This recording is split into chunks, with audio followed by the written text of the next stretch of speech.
Hari Hari. So we're on verse number 10 of the first chapter of Bhagavad Gita.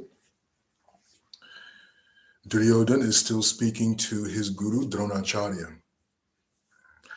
And he says, "Our strength is immeasurable, and we are perfectly protected by grandfather Bhishma. Whereas the strength of the Pandavas, carefully protected by Bhima, is limited." There's a lot of subtext here, how Duryodhana is he sees the world through his own jealous, envious lens. So he thinks that because he's spending so much time talking to Dronacharya, his guru, then Bhishma is going to feel neglected. Just so that Bhishma doesn't feel neglected, he makes this statement: "Our strength is immeasurable because we are perfectly protected by grandfather Bhishma."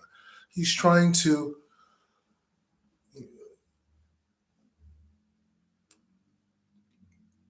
goad the ego or appeal to the ego of grandfather Bhishma. Grandfather Bhishma is well beyond being prodded by the imbecile that is Duryodhana. But because Duryodhana sees the entire world through his own shortcomings, through his own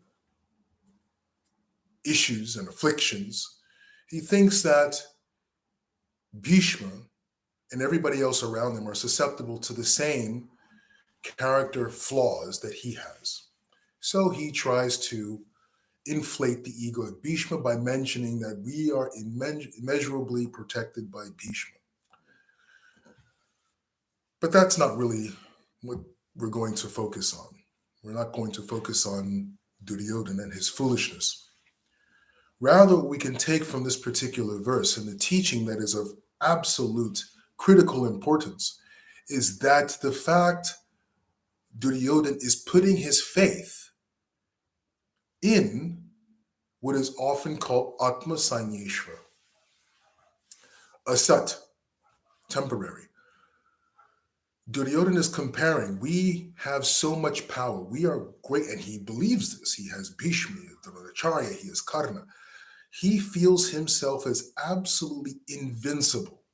His confidence going into the battle of Kurukshetra is he is the superpower on the battlefield. And he has put all of his faith, all of his cards, all of the chips that he has in these various personalities, Bhishma, Karna, and so on. And he sees the Pandavas as well. Oh, they have, they're protected by Bhima, but there's limited. So he's gauging all of these elements as to who is more powerful, how he's going to win. But he is entirely wrong. In the Bhagavad Purana, there's a wonderful verse by Shukadev Goswami. Deha patra kalatradishu atma sanyeshva satsvapi. Atma sanyeshva. Sanyeshva means fighting soldiers. Atma sanyeshva means our fighting soldiers. Deha patra kalatradishu means our body, our family, our home, our country, our bank balance, our career. These are Atma sanyeshva. These are our fighting soldiers that give us protection in this world. Right? Deha patra kalatradishu atma sanyeshva. The next word is asat. Even though they are our fighting soldiers, it's meant to give us protection and to defend us from all kinds of harm and whatnot in this world. Asat. They are temporary. Dehapatra kalatradeshu atma sanyeshu asatsapi tesham pramata nidhanam pashan api na pashyati. Pashan api. We know that all of these atma sanyesh, all of these soldiers, all of these objects, all of these things we put around us to give us protection, we know they are temporary. They know they will not guarantee protection from harm, from death. But yet we put so much faith in all of these temporary, fallible soldiers. Pashanna pi na pashati. We don't see, even though we know, theoretically, all temporary. We fail to truly understand where to put all of our faith, energy, and so on. Na pashati, we don't understand. This is what Duryodhana is doing. He sees all of these soldiers and he's putting all of his faith in all of these soldiers. Everyone from beginning to end, from A to Z, all, Krishna says in the 11th chapter, will die.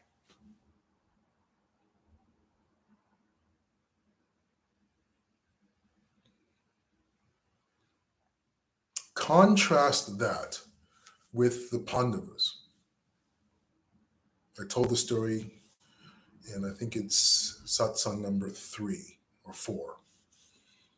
The story where both Duryodhana and Arjuna, they go to get Krishna's help. Duryodhana comes away very happy with Krishna's personal bodyguard, 150,000 soldiers of Krishna's personal bodyguard, undefeated in battle, Krishna's bodyguard. And Arjuna comes away 10 times even more happy than Duryodhana because he has Krishna. Even though Krishna says, I'm not going to touch a weapon, I am not going to fight. Here we have Krishna, who is undefeated in battle, who has defeated essentially all the demonic kings, Jarasandha, Vidurata, you name it, Shishupal, all of them. Krishna has destroyed them, Shalya, all of them. Not Shalya, Shalva. Shalya is a different personality. Krishna is undefeated. So you would think that if you have Krishna on your side, you have the most powerful warrior. Krishna says, I will not touch a weapon. Arjuna says, you don't have to touch a weapon. Arjuna puts his faith in Krishna. That whether you touch a weapon or not, whether we win or lose or not, as long as we have you, we will be fine.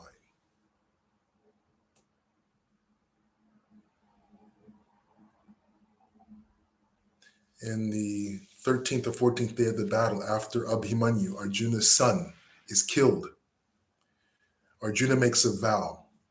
Tomorrow, I will kill Jayadratha before sunset. If I fail, I will commit suicide. Suicide is the wrong word. Not suicide. He was, I will give up my life. Kind of like the Japanese harakiri, seppuku. As a warrior,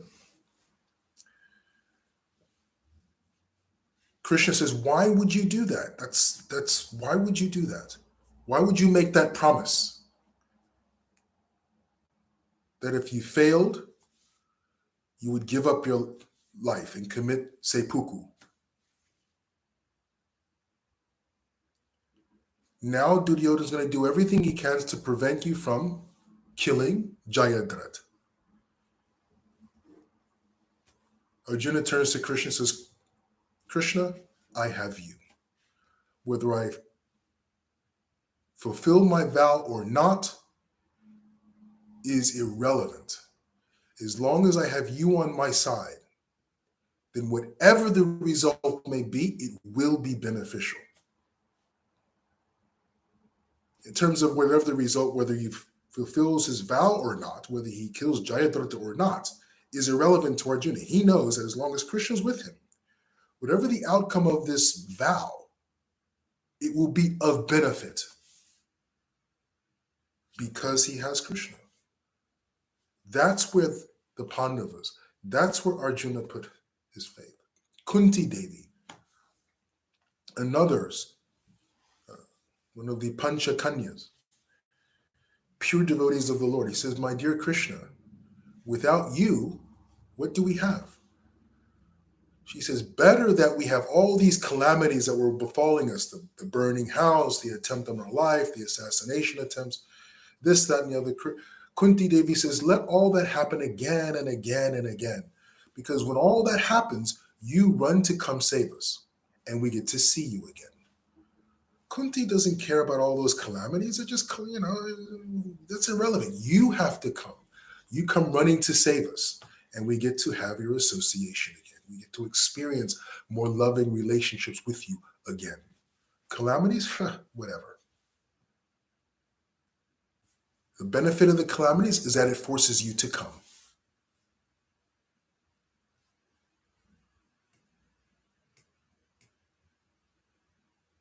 This is where we are to place our complete faith in Krishna. There was that story later on in the Mahabharata we find where Yudhishthira was speaking to a bird, a magical bird, of course. And in order to drink water from a particular lake and bring his brothers back to life, I'm not going to go into the details of the story. It all ends well. This bird who was saying, this is my lake, your brothers came and drank without answering my questions. They drank the water and they died. If you drink the water without answering my questions, you too will die. So Yudhishthira says, okay, what do you want to ask? So the bird asks a number of questions. Yudhishthira answers them all. Finally, the bird asks, what is the most fascinating and remarkable phenomena of the world? I'm paraphrasing, of course. And Yudhishthira replies, the most fascinating and remarkable phenomena in existence is that everyone sees death all around them, experiences their friends and family all dying. They know that their own death is certain. Still, they live as if they are immortal. Pashannapi na pashyati. We see that death is inevitable. Pashannapi. However, na pashyati. We don't understand the significance of our own ultimate leaving the body.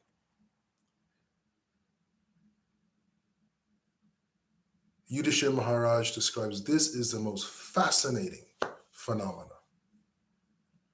The bird was satisfied, revealed he was Yamaraj, brought Yudhishthira's brothers back to life. But this just confirms the notion that we put all of our faith, all of our energy, all of our everything into Atma Sanyeshu Asat, everything that is temporary.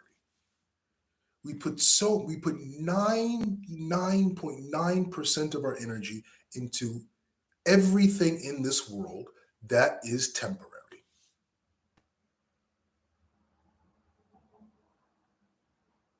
And then wonder why there is discontent. Then wonder why there is lack of fulfillment. Wonder why there is lack of true sense of meaning and satisfaction. Because we're putting everything of ourselves into what is asat, temporary. There's a wonderful story. What time is it? There's a wonderful story in the Bhagavad Purana of this individual. His name was Ajamil. Ajamil was born in a Brahmin family, and he was brought up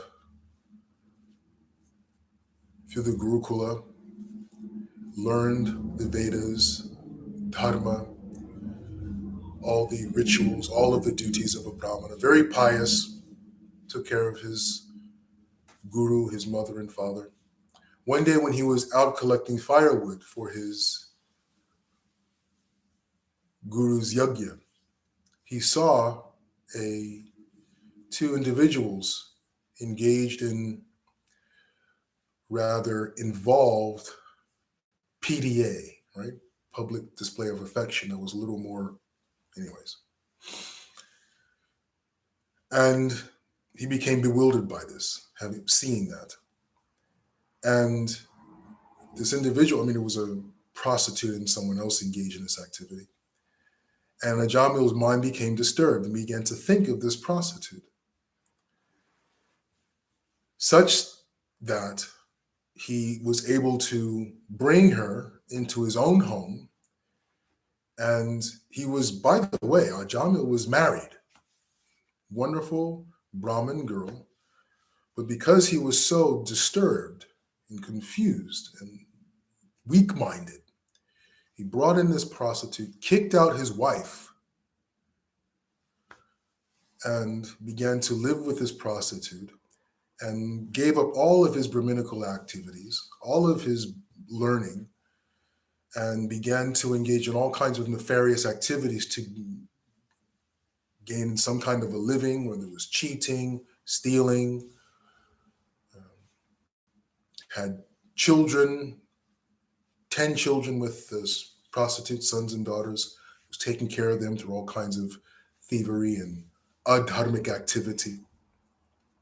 And in this way, he grew old. And one day he began to experience death. And going through this experience, he saw the messengers, the Yamadutas, the messengers of Yamaraj, the messengers of death, coming to take him away. And Ajamil, seeing this, realizing he's dying, he's calling out to his youngest son. He had 10 children with his prostitute. He's calling out to his youngest son, who was playing just nearby, arm's length away, but Ajamil in the situation could not do anything. And he's calling out to his son, Narayan, Narayan, come to me, Narayan. His youngest son's name was Narayan. And as he's desperately calling out to his young son, Narayan, the Vishnu Dutas appear on the scene.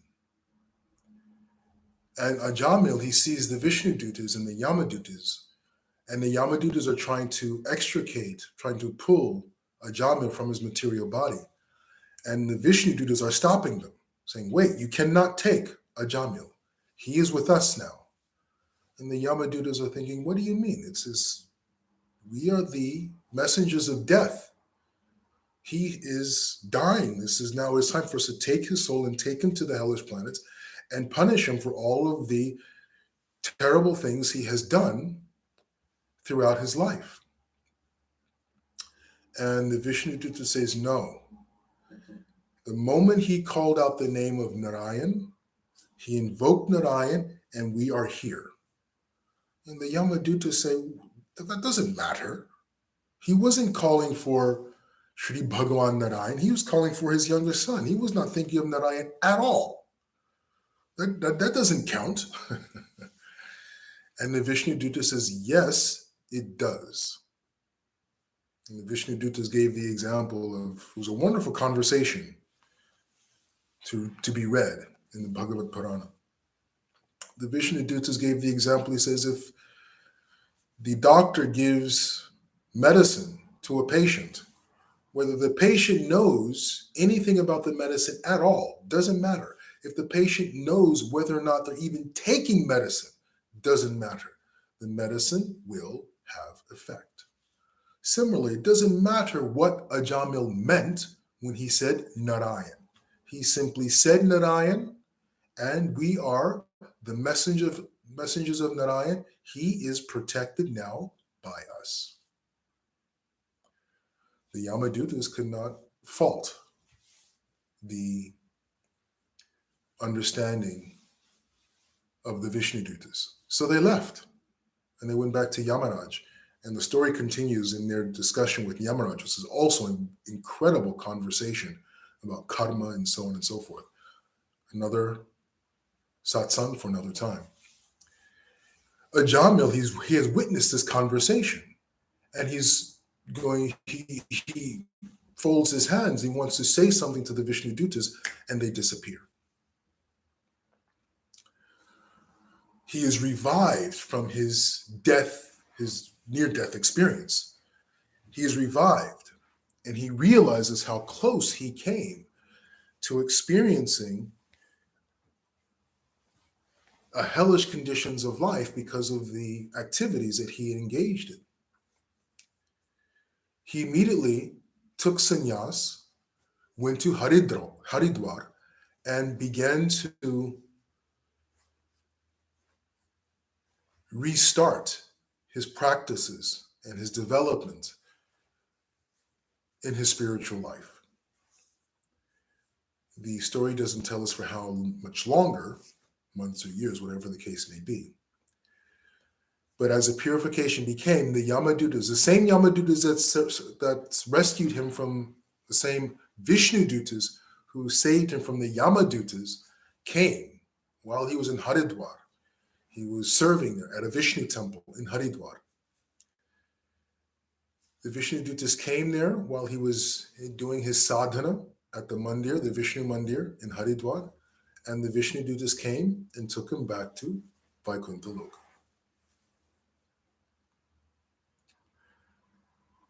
In Bhagavad Gita, Krishna says, Ananyas chintayantamam yejhana paryupasate tesyam nityabhiyuktanam yoga kshema vahamyaham. Krishna says, one who meditates upon me with devotion, to them I carry what they lack and I preserve what they have. In other words, our connection with Krishna provides everything that is required for our benefit and removes anything that is detrimental to our advancement, to our development spiritually. And everyone around us is also benefited.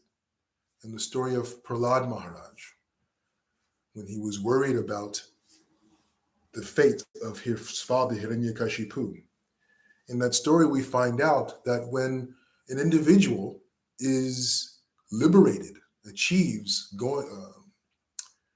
liberation, not just liberation, but achieves the Vaikuntha planets, liberation into Vaikuntha, because there's also Brahman realization, which is different, but is reunited with the Supreme, Vishnu, Narayan, then 10 generations before and 10 generations after are also given liberation, are also given access to the Supreme. So not just an individual, generations before and after are all benefited when the devotee is reunited with the Supreme. Ananyas chintayantam. I carry what they lack and I preserve what they have. So rather than, like Duryodhana, giving all of our faith into dehapatrakalatradishu atmasanyeshu asatsvapi, into this temporary soldiers that we think are going to protect us, are going to save us, and at the end of the day, they cannot save us, obviously, from death. Rather than giving all of ourselves over to these temporary, fallible soldiers, rather, we should do what the Pandavas did. Just add Krishna. That's all. Don't even worry about taking away. Ananyas chintayantamam yejhana paryupasate. Tesham nityabhiyuktanam yoga kshema vahamyam. Krishna does not say worry about taking things away. Krishna says, those who meditate on me with devotion.